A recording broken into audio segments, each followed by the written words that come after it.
Is this your first acting award? So how was it? Hindi ko pa rin po siya napaprocess. But I really love that it's a shared win with Ate Marian. For me, it makes it more memorable. And it's so humbling to be...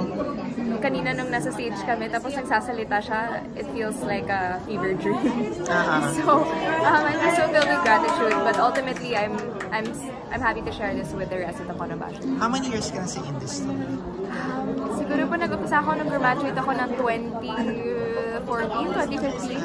So, more a decade na rin, yes, no? Po. Yes. So, parang ngayon nag-paid off na rin lahat mga pinaghirapan mo.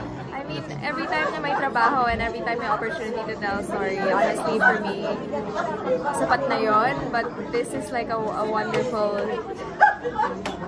cherry on top. So, yes, very good. Nabanggit mo kanina si Dan Villegas sa speech mo na parang sasagutin mo lahat ng call, tatanggapin mo. Bakit?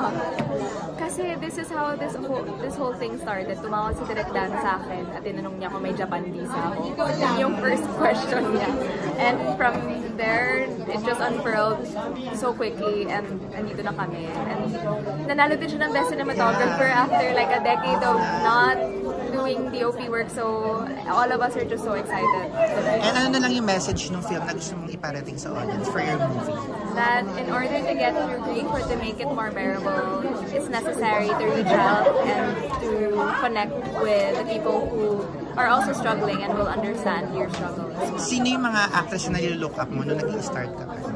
Gosh, si Charmaine Camino.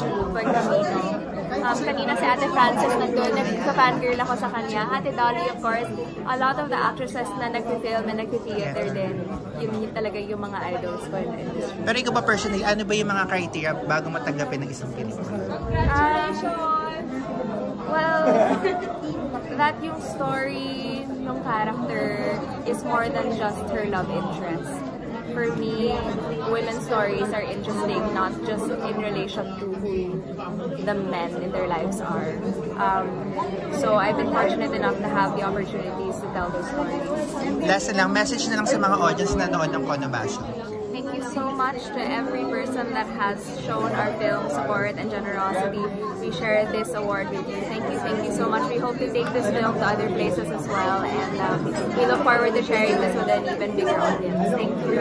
Thank you. Congratulations. Thank you.